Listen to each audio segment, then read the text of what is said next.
네, 오늘 빌레몬서 네 번째 시간입니다. 오늘은 바울처럼이라는 제목으로 같이 말씀을 살펴보려고 합니다. 우리 빌레몬서 1장 8절에서 16절 말씀인데요. 저와 여러분이 한 절씩 교독하도록 하겠습니다. 제가 먼저 8절 읽습니다. 이러므로 내가 그리스도 안에서 아주 담대하게 내게 마땅한 일로 명할 수도 있으나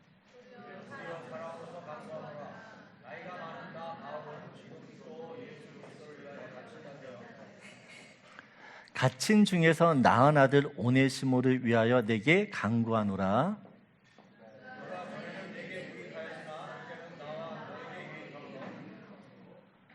내게 그를 돌려보내노니 그는 내 신복이라.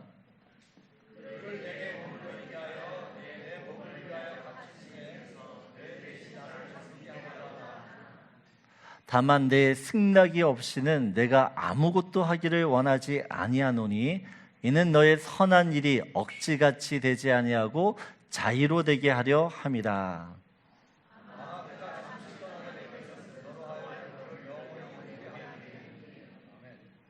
이후로는 종과 같이 대하지 아니하고 종 이상으로 곧 사랑받는 형제로 둘 자라. 내게 특별히 그러하거든 하물며 육신과 주 안에서 상관된 내게랴. 오늘은 이 빌레몬과 이 오네시모를 중재하고 또 화해 시켰던 바울의 입장에서 좀 이 말씀을 살펴보려고 합니다. 우리가 빌레몬을 살펴보았고 오네시모를 살펴보았는데 오늘은 바울의 입장에서 이 말씀을 좀 살펴보려고 해요. 사도 바울이 빌레몬에게 편지를 씁니다. 부탁의 편지입니다. 배신하고 도망친 노예였던 그 오네시모를 아무런 조건 없이 사랑으로 다시 받아달라는 그런 부탁의 편지를 지금 사도 바울이 쓰고 있습니다. 그럼 바울과 이 빌레몬의 관계를 볼 때 바울의 이 부탁은 사실 어려운 부탁은 아닙니다. 왜냐하면 빌레몬에게 있어서 이 사도 바울이라는 사람은 어떤 사람인가 하니 사도 바울은 복음의 사도이잖아요. 근데 그 복음의 사도가 이 빌레몬에게 복음을 전했어요. 그래서 이 사도 바울 때문에 이 빌레몬이 예수를 믿게 되어집니다. 사도 바울이 빌레몬에게서는 복음의 은인이에요. 영적인 아비고 스승입니다. 연장자고 또한 윗사람이고 이 빌레몬을 정말로 닮고 싶고 또한 존경하고 싶고 본받고 싶어하는 그 믿음의 대가가 이 사도 바울이었어요. 그래서 사도 바울이 무슨 부탁을 해도 빌레몬은 거절할 수 있는 그런 관계가 아니라는 거예요. 어떤 일을든지 부탁을 하면 다 받아줄 수 있는, 다 들어줄 수 있는 그런 관계가 지금 이 사도 바울과 빌레몬의 관계였습니다. 그런데 사도 바울이요, 빌레몬에게 어떻게 부탁을 하는가 보면 오늘 9절을 보게 되어지면 이렇게 이야기해요. 도리어 사랑으로서 간구하노라 라고 이야기합니다. 사랑으로 간구한다라고 이야기합니다. 10절을 보게 되어지면 이렇게 이야기하죠. 갇힌 중에서 내게 간구하노라 라고 합니다.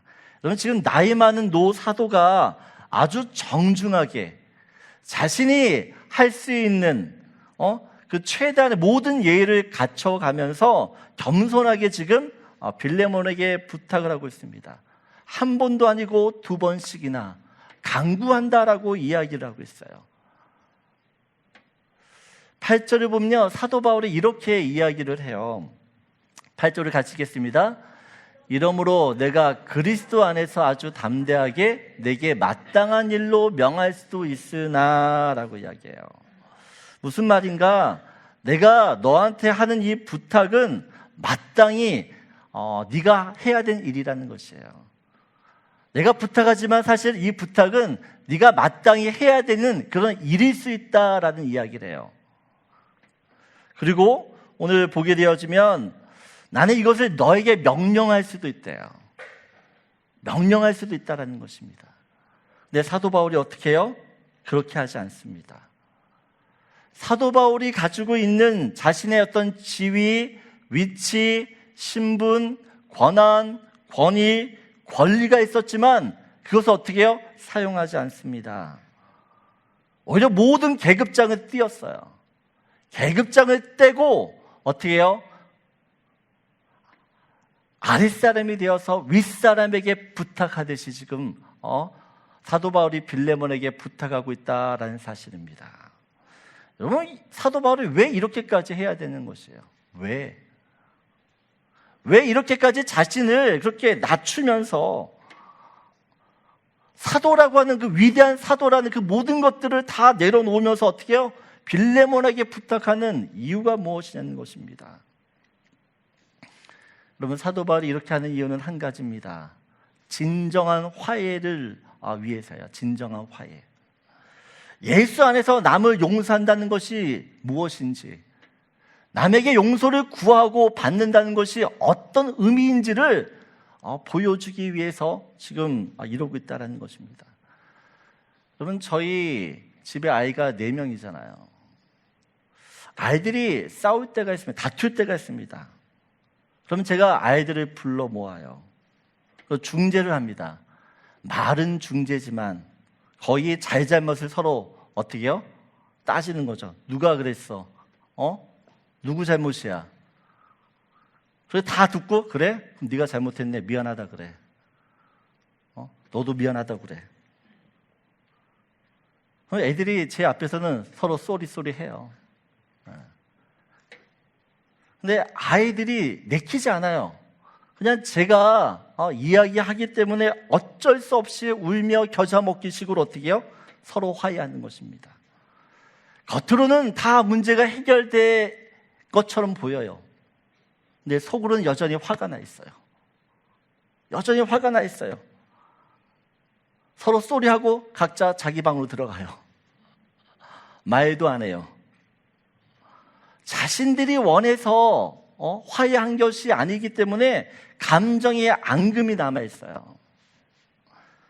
여러분, 사도 바울도 이 빌레몬과 오네시몬을 불러서 저처럼 화해시킬 수 있는 충분한 권한이 있어요. 그럴 수 있는 사람이에요.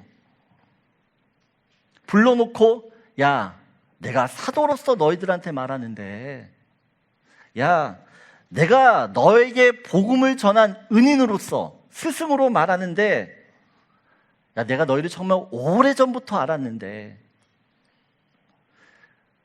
내가 지금까지 살아보니까 좋은 게 좋은 거더라. 서로 화해해. 이렇게 말할 수 있는데 사도 바울이 그렇게 하지 않아요.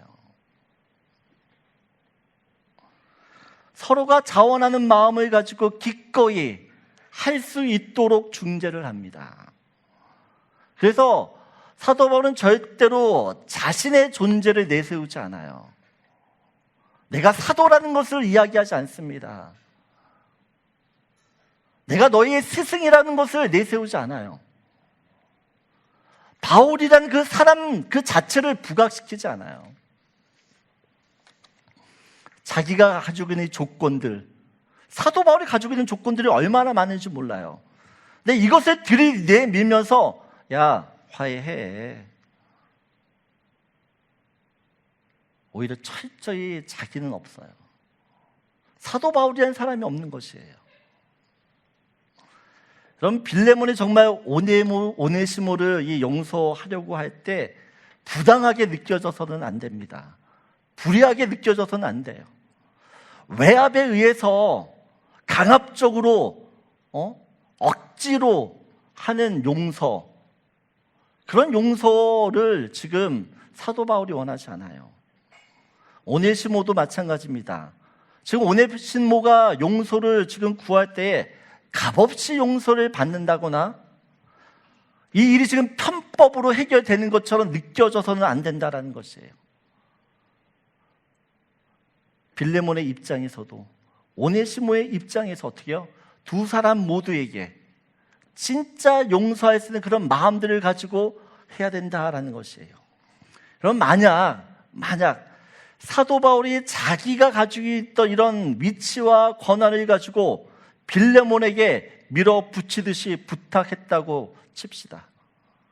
그럼 바울이 부탁했기 때문에 빌레몬은 싫어도 바울의 눈치를 봐야 하는 것입니다. 탐탁치 않아도 받아들여야 하는 것이에요. 그런 용서는 억지 용서가 되기 때문에, 형식적인 용서가 되기 때문에 앙금이 남아있는 것이에요. 그렇게 용서를 입으로는 하지만, 겉으로는 하지만 어떻게 해요? 두고 보자는 거죠. 반대로 오네시모가 바울이 지금 빌레몬에게 용서를 관건했다라고 생각을 해보자는 것이에요. 오네시모는 사도 바울이 자기를 얼마나 애틋하게 생각하는지를 알아요. 근데 지금 사도 바울이 어떻게 해요?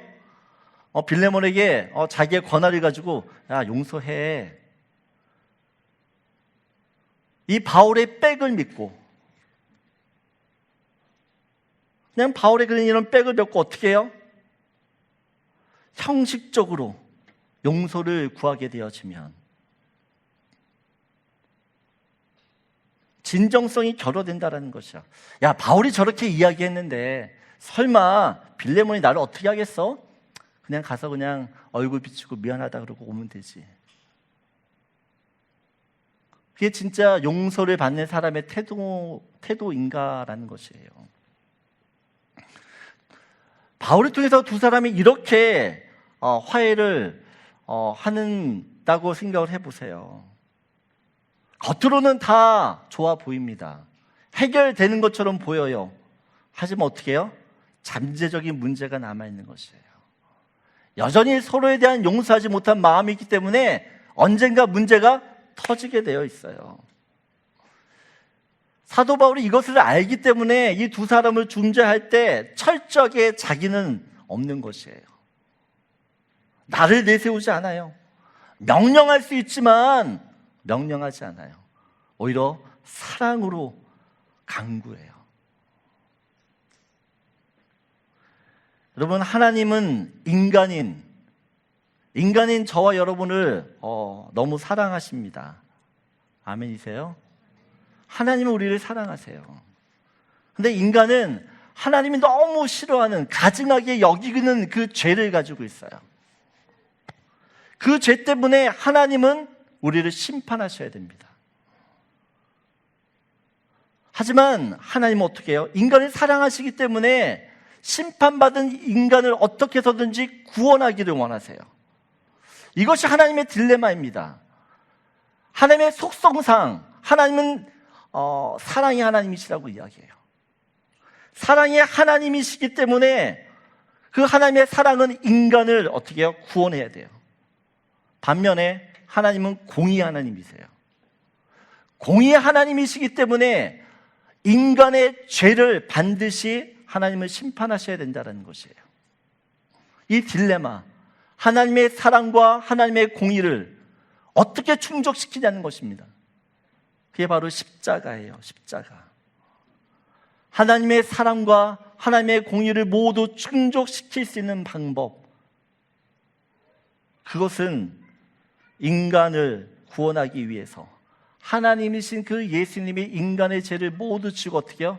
십자가에서 죽는 것이었어요. 여러분, 예수님이 십자가를 지실 때 절대 자기 자신을 내세우지 않습니다. 자기를 주장하지 않습니다. 내가 하나님의 아들인데, 내가 태초부터 너를 잘 아는데, 내가 지금 어떻게 십자가를 지는지 너 알아? 이런 식으로 말하지 않아요. 자기를 주장하지 않습니다. 오히려 도살장에 끌려가는 어린 양처럼 아무 말도 하지 않고 어떻게 해요? 그냥 죽으세요. 그냥 죽으세요. 오늘 18절을 보게 되어지면 사도 바울이 그런 예수님의 모습처럼 하는 모습이 있어요. 18절 같이 읽겠습니다. 그가 만일 내게 불의를 하였거나 내게 빚진 것이 있으면 그것을 내 앞으로 계산하라. 사도 바울이 빌레몬에게 이야기하는 것이야. 빌레몬이 잘못한 거 있으면, 혹시 금전적으로 손에 끼친 거 있으면 그거 나한테 돌려. 내가 계산할게. 바울이 오네시모의 모든 죄를 대신 짊어지고 어떻게 해요? 빌레몬에게 용서를 구하는 것이에요. 바울이 무슨 잘못이 있어요? 아무런 잘못이 없는데 어떻게 해요? 바울이 빌레몬한테 용서를 구하는 거예요. 여러분, 이런 바울의 모습을 보기 때문에 빌레몬이 어떻게 해요? 마음을 열어 그 오네시모를 다시 받아들이는 것이에요. 여러분, 하나님은 우리를 화평케 하는 사람으로 부르셨어요. 마태복음 5장 9절을 보게 되면 팔복인데, 팔복에서 이런 이야기합니다. 같이 읽겠습니다. 화평하게 하는 자는 복이 있나니 그들이 하나님의 아들이라 일컬음을 받을 것이며 라고 이야기합니다. 화평하게 하는 자는 어떻게 해요? 하나님의 아들이라고 이야기합니다. 근데 여러분, 우리가 예수를 믿는 순간, 요한복음 1장 12절 말씀을 보세요. 우리가 예수를 믿는 순간 어떻게 해요? 누가 돼요? 하나님의 자녀가 돼요. 영접하는 자, 곧 그 이름을 믿는 자들에게는 하나님의 자녀가 되는 권세를 주셨다라고 이야기합니다. 우리 예수를 믿으면 다 하나님의 자녀예요. 그러면 하나님의 자녀된 우리가 어떤 삶을 살아야 되는 것이죠? 화평케 하는 그런 삶을 살아야 된다라고 이야기하는 것입니다. 여러분, 여러분이 가는 곳마다 평화가 이루어져야 돼요. 화목해져야 돼요. 여러분이 지금 머무는 곳에 평화가 있습니까? 여러분이 거하는 곳에, 여러분이 속한 곳에 웃음꽃이 이게 피어나냐는 것이에요. 여러분만 가면 너무 이렇게 사람들이 즐거워하고 행복해하고 기뻐하고. 여러분, 우리는 그런 사람들이에요. 근데 나만 가면 갑자기 긴장감이 돌아요. 눈치를 봐야 되고 갈등이 생기고 불화와 다툼으로 인하여 소리가 높아져요. 여러분, 하나님은 우리를 그렇게 부르시지 않았어요. 정말 여러분이 하나님의 자녀고 또 하나님의 아들, 딸이라고 일컬음을 받기 위해서는 어떻게 해야 돼요? 내가 그 머무는 곳에 하나님이 주시는 평화가 임해야 될 줄 믿습니다. 여러분, 예수님이 말씀하세요. 너희는 세상의 빛이요 소금이라. 여러분, 음식에 소금이라는 형체가 그대로 남아있으면 그 음식은 먹을 수 없어요. 먹을 수 없어요. 소금이라는 형체가 보이면 안 돼요. 그 음식에 소금이 다 녹아 들어가야 돼요. 스며 들어가야 돼요. 그럴 때 어떻게 해요? 그 음식의 제맛을 내는 거예요. 여러분, 우리가 자꾸만 나를 드러내려고 하지 마세요. 내가 드러나면 버려져야 돼요. 녹아져야지 사는 것이에요. 여러분, 오늘 바울처럼 하나님께서 우리를 어떻게 해요? 세상의 교회의 과정에 화평을 주는, 평안을 주는 사람으로 부르신 줄 믿습니다. 그 화평케 하는 일을 감당하기 위해서 어떻게 해요? 오늘도 나는 없어져야 되는 것이에요. 나의 존재는 사라지고 예수 그리스도라는 그분만이 내 삶 가운데서 어떻게 해요? 드러나야 되는 것이에요.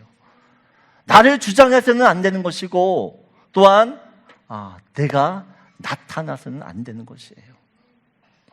여러분의 삶 가운데서 여러분이 아니라 예수 그리스도가 늘 보여지고 나타나고 일단 그분의 향기를 하나님 계속해서 남길 수 있는 저 여러분들에게 소원합니다. 그래서 첫 번째 나누고 싶은 말씀이에요. 우리 같이 읽겠습니다. 바울처럼 자기 존재를 부인하고 버리십시오. 여러분, 내 존재를 부인하지 않으면, 나를 버리지 않으면 하나님, 우리의 공동체가, 우리의 가정들이 회복되지 않는 것이에요.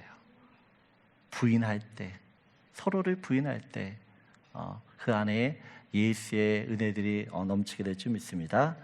두 번째로 12절 말씀입니다. 우리 12절 같이 읽겠습니다.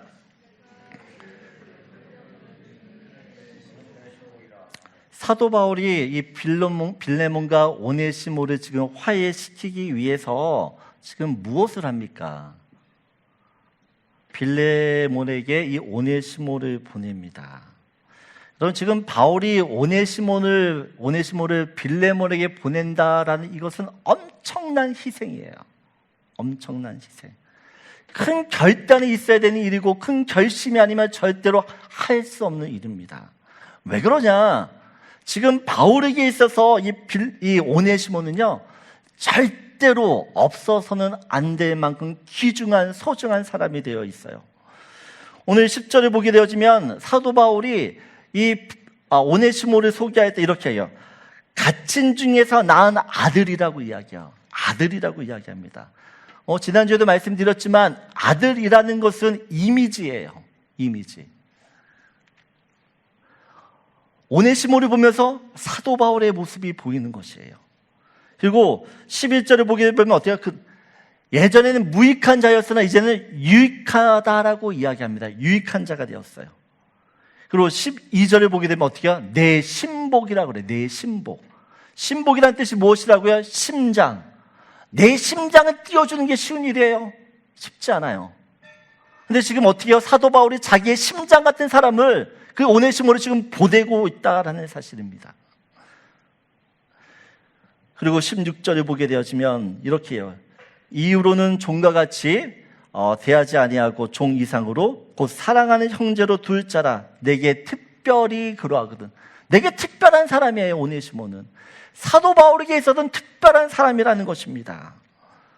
여러분, 그냥 하는 소리가 아니에요. 여러분, 사도 바울이 수많은 사람들을 만나서 복음을 전했어요. 근데 그 복음을 들은 사람들 중에서 영적인 아들이라고 말하는 사람은 딱 2사람이었어요. 사도 바울이 그렇게 많은 사람들을 만났는데 오직 2사람에게 어떻게 해요? 내가 낳은 아들이라고 이야기해요. 그게 누구죠? 한 사람은 오네시모고 한 사람 누굴까요? 디모데예요. 여러분, 2사람밖에 없어요. 13절을 보게 되어지면 바울이 왜 그렇게 이 오네시모를 자기 옆에 두기를 원했는가 하면 복음 때문에 그렇다는 것이에요. 바울이 전하는 바울이 복음을 전하는 데 있어서 오네시모는 없어서는 안 될 사람이에요. 여러분, 초대교회는 이단 사상, 거짓 선지자, 유대교가 교회 안에 들어와서 성도들을 혼란스럽게 하는 경우가 굉장히 많습니다. 사도 바울이 편지를 쓰잖아요. 교회에다가 그 편지를 쓰는 그 내용들을 보게 되어지면 그런 거짓 사상들, 거짓 가르침들, 이단의 어떤 그런 모습들, 문제들, 이것을 해결하고자 편지를 써요.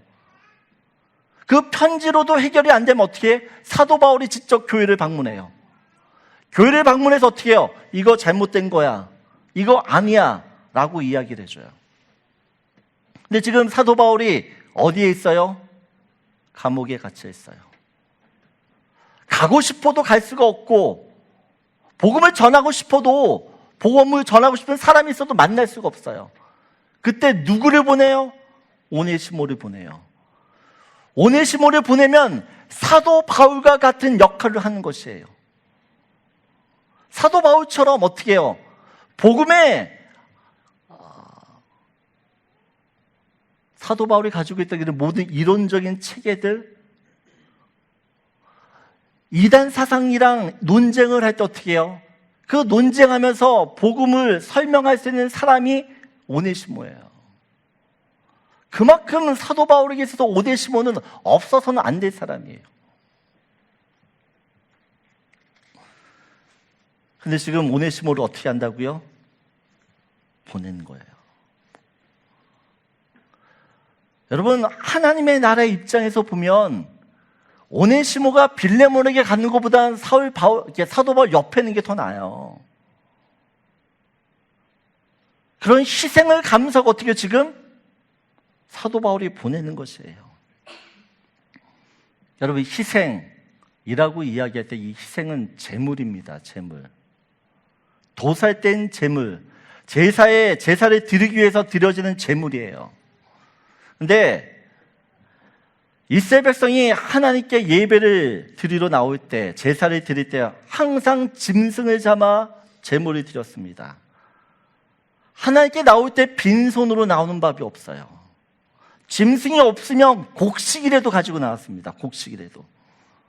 그리고 성경에서 말하는 희생이라는 개념, 이 개념 무엇이냐? 없는 중에 드리는 모든 것이 희생이에요, 여러분. 희생이 뭐라고요? 없는 중에 드리는 모든 것이에요. 예를 들어 이겁니다. 여러분, 물건을 사고 남은 잔돈이 있어요. 그런 잔돈을 주머니에 넣을 때가 있습니다. 넣고 잊어버릴 때가 있어요. 보통 20불 미만이잖아요. 큰 돈이 아닙니다. 이 돈이 없다고 해서 내가 사는데 전혀 불편함이 없습니다. 있어도 그만, 없어도 그만이에요. 그런 돈이기 때문에 주머니에 놓고도 쉽게 잊어버립니다. 반면에 어떤 사람에게서 20불은 없어서는 안 되는 돈이기도 해요. 이 돈이 없으면 내일 당장 굶을 수도 있는 것이고, 이 돈이 없으면 출근을 할 수도 없는 것이에요. 그런 사람에게 주머니에 있는 이 20불을 잊을 수 있냐는 것이에요. 자기에게 꼭 필요한 돈이기 때문에, 없으면 안 되는 돈이기 때문에 이 돈을 내 주머니에 넣었지만 잊을 수가 없는 것이에요. 여러분, 내게 없으면 안 되는 이 돈을 드릴 때 희생이라고 이야기하는 것이에요. 내가 이것을 내놓으면 내 삶이 어려워지고 불편하고 힘들어질 때 이것을 희생이라고 이야기한다는 것입니다. 성경에서 희생이라는 개념을 여러분 기억하셔야 돼요. 여러분, 가부가 두렛돈을 헌금합니다. 두렛돈 지금으로 치면 25센트 동전 2개예요. 그런데 역사 속에서 드려졌던 그 수많은 헌금들이 있는데, 하나님이 기억하시고 하나님이 아름답게 여기시는 것은 가부가 드렸던 두렛돈 2개였어요. 왜 그렇죠? 가부는 자기 가진 전부를 드렸어요. 없는 중에 드렸어요. 여유가 있어서 드린 것이 아닙니다. 이 두렛돈을 드리면 내일 당장 굶어야 돼요.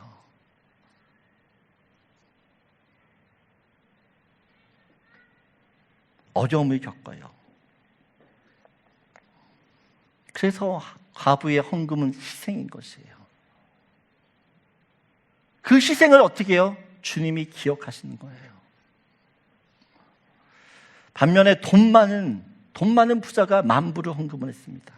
여러분, 큰 돈이에요. 10,000불을 헌금했지만 그 10,000불 때문에 내가 내일 굶지 않습니다. 살림이 휘청되지 않아요. 어렵지 않습니다. 그렇기 때문에 이것을 나눔이라고 하지 희생이라고 이야기하지 않는다는 것이에요. 내게 가지고 있는 것을, 풍부한 것을 그냥 나눠주는 것이에요. 여러분, 직장일로 집안일로 바쁩니다. 바빠서 시간이 없는데 그 시간을 쪼개서 어떻게 해요? 교회에 나와 예배를 드리고 섬기는 거, 시간의 희생이에요. 시간이 많이 남아 돌기 때문에 내가 교회에 가서 예배드리고 성경 공부하고 봉사하는 거, 여러분, 그건 나누는 것이에요. 몸이 아픕니다. 건강하지 않아요. 그런 아픈 몸을 이끌고 교회 와서 예배를 드리고 하나님을 하는 거 희생이에요. 그럼 하나님이 말씀하세요. 나는 희생 없는 제사 받지 않는다. 희생 없는 제사를 받지 않으세요.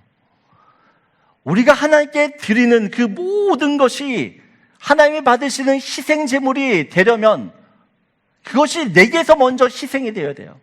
희생처럼 느껴져야 된다는 이야기입니다. 그럼 마가복음 14장 보면 마리아가 예수님께 나와서 옥합을 깨뜨려요. 옥합을.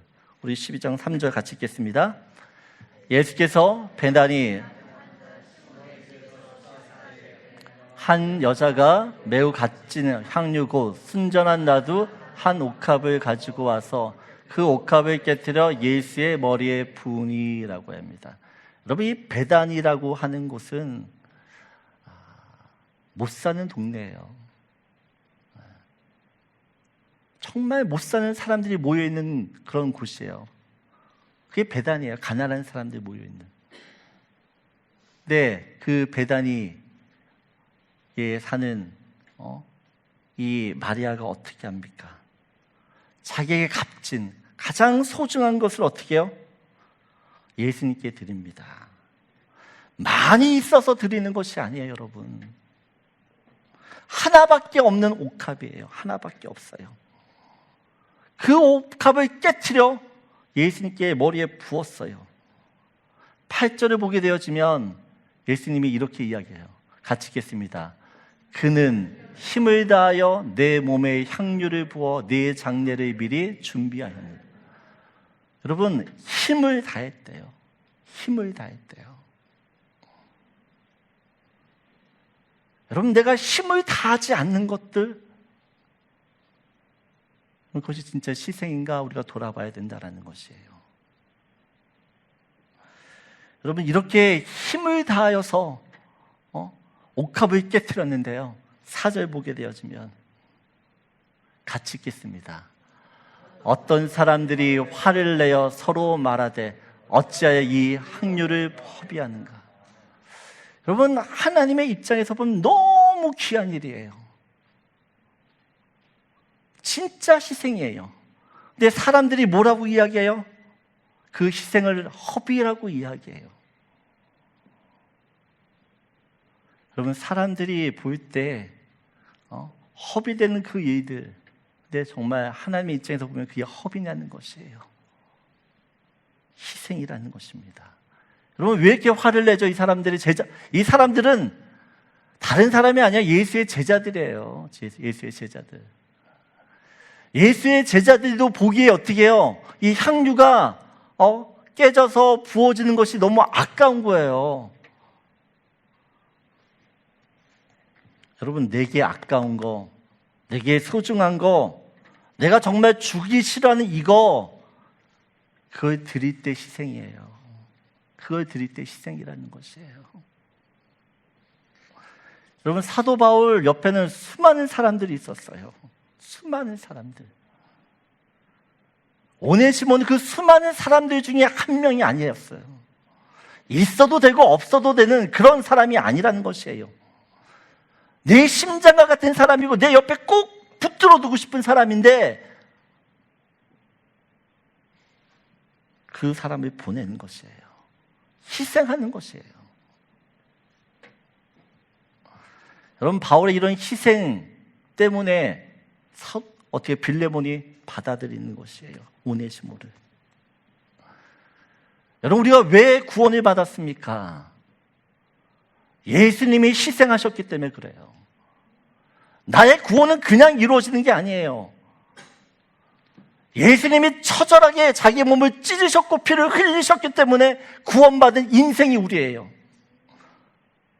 죽을 수밖에 없는 죄인이었고 영원 형벌, 지옥에 떨어져가는 그 인생들이었는데 그 인생을 위해 예수가 십자가에서 죽으셨기 때문에, 희생하셨기 때문에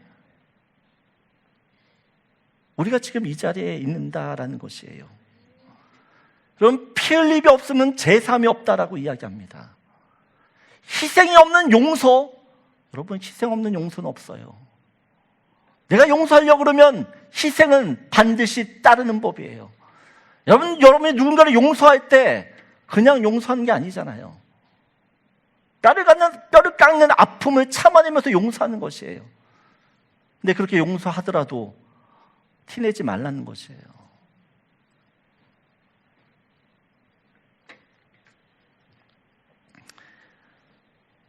여러분, 마리아가 옥합을 깨트리는 희생을 했을 때 예수님이 무엇이라고 이야기할 9절 보면, 마가복음 14장 9절 같이 읽겠습니다. 내가 진실로 너에게 이르노니 복음이 전파되는 곳에는 이 여자가 행한 일도 말하여 그를 기억하리라 하시니라. 여러분, 예수님이 뭐라고 이야기하세요? 향료를 깨트렸을 때, 마리아가 자기의 전부라고 할 수 있는 그 향료를 깨트리는 희생을 했을 때 어떻게 해요? 복음이 전파되는 그 많은 시대를 거쳐가면서 어떻게 해요? 마리아가 행한 그 일을 기억하게 하세요. 여러분, 마리아는 옥합을 깨트리는 그 희생 때문에 이 마리아 그러면 희생의 대명사가 되는 것이에요.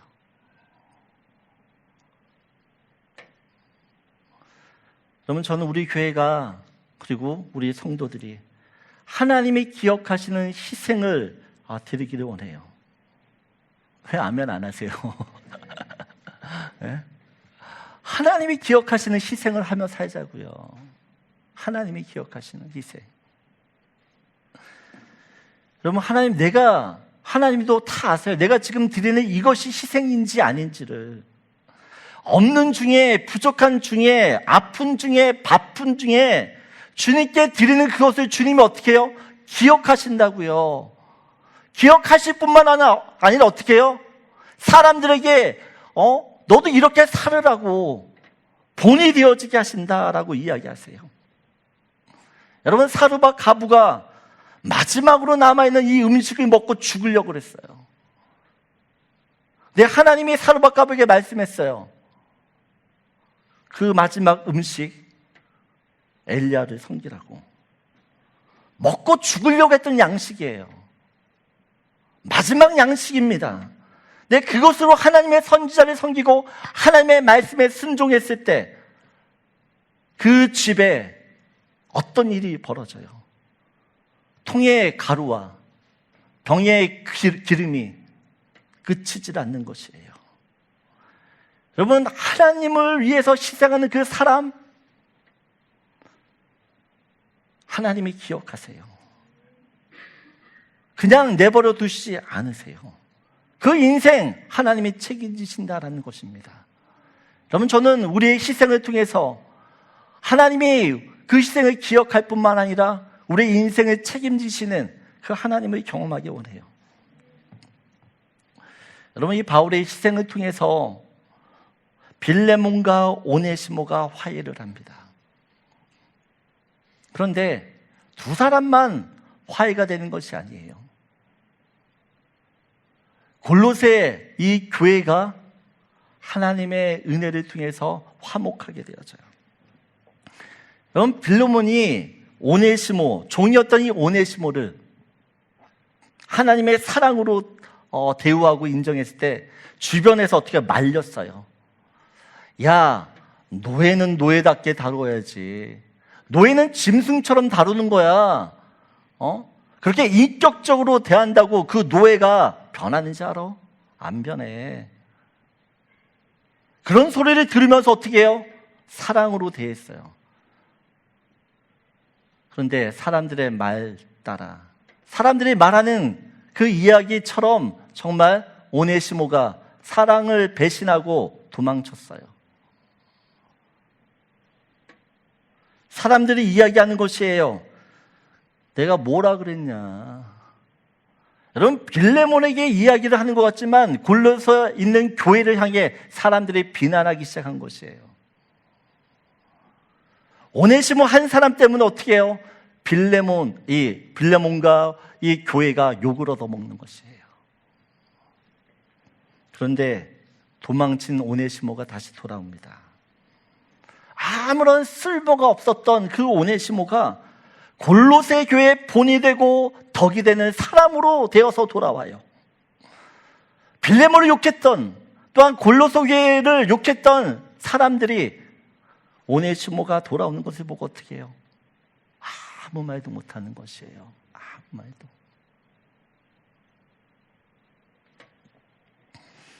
여러분, 한 사람의 희생이 얼마나 중요한지 모릅니다. 내가 가정을 위해서, 교회를 위해서, 세상을 위해서 한 알의 밀알이 되어 썩어지면, 여러분, 밀알이 썩어진다는 그 자체가 희생이에요. 한 알의 밀알이 떨어져 썩으면, 썩어 죽으면, 희생하면 어떻게 된다고요? 많은 열매를 맺는 것이요. 많은 열매. 여러분이 희생할 때 내 삶 가운데서 주님이 원하시는 그런 열매들을 어떻게 해요? 맺게 되는 것이에요. 어떻게 사시렵니까? 우리의 인생이 하나님이 기억하는 인생을 살아야 되지 않겠어요? 오늘 이 바울처럼 우리도 정말 어떻게 해요? 희생하는 그런 삶을 살기를 원합니다. 희생할 때 나만 희생하면 주변은 행복한 것이에요. 주변은. 그래서 두 번째 여러분과 나누고 싶은 마지막 말씀입니다. 같이 읽겠습니다. 바울처럼 자기를 희생하십시오. 여러분, 희생하는 일이 결코 쉬운 일이 아닙니다. 근데 그 희생을 통해서 하나님이 일하시는 것이에요. 이번 한 주간 바울처럼 살기를 원합니다. 바울처럼 자기를 내려놓고 자기를 희생할 때 우리 안에 묶여져 있던 것들, 깨져 있던 것들, 이것들이 회복되어지고 더 화해되어지는 은혜가 있게 될 줄 믿습니다. 아멘.